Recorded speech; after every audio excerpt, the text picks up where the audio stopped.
नमस्कार मैत्रिणींनो, आज आपण बघणार आहोत मेथ्याचे वांगे। अगदी हेल्दी रेसिपी आहे ही, तर तुम्ही नक्की बघा। आता या ठिकाणी मी 5 वांगे घेतलेले आहेत आणि आता हे वांगे मी स्वच्छ धुवून कोरडे करून घेतलेले आहेत। आता हे आपल्याला कट करून घ्यायचे आहेत आणि आता यामध्ये कोणते कोणते मसाले वापरायचे तुम्ही बघा। आता या ठिकाणी मी शेंगदाणे घेतले आहे, 1 मूठभर शेंगदाणे घेतले आहे, 5-6 लसणाच्या पाकळ्या, कोथिंबीर, लाल मिरची आणि अर्धी वाटी मेथ्या घेतलेल्या आहे।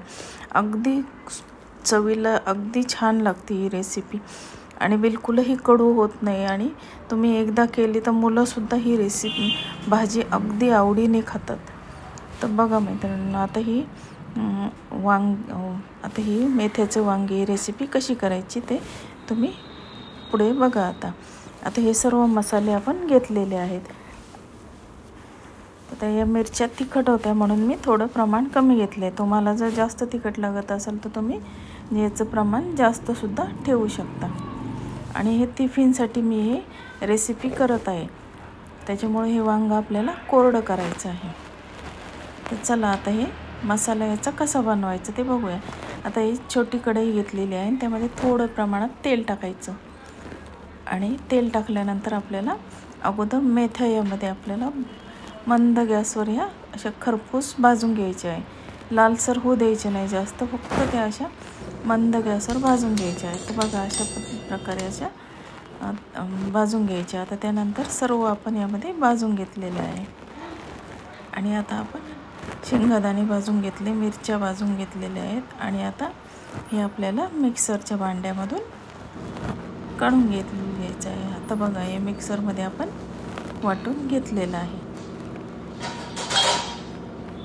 चला तर मग आता आपण हे मिक्सरमध्ये मसाला तयार केलेला आहे। आता हे वांग्यामध्ये आपण भरून घेतलेलं आहे। आता हे वांगे मध्यभागी चिरून घ्यायचे आहेत 4 भाग करून आणि त्यामध्ये हा मसाला भरून घ्यायचा आहे।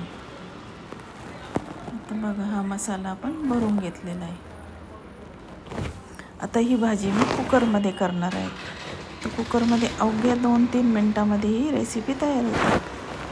आता गॅसवर कुकर ठेवला, त्यात अर्धी पळी तेल टाकून फोडणी करून घ्यायची आहे। फोडणीमध्ये फक्त मोहरी आणि हळदच टाकायची आहे।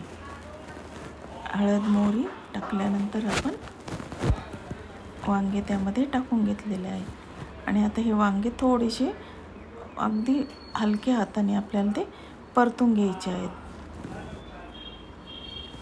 अगदी हलक्या हाताने परतून घ्यायचे आणि नंतर त्याला आपण मिक्सरचं भांडं धुवून थोडंसं पाणी टाकायचं, कारण त्याचा मसाल्याला बुडी लागू नये म्हणून, मसाला जळू नये म्हणून आपल्याला थोडंसं पाणी त्यामध्ये ॲड केलेलं आहे।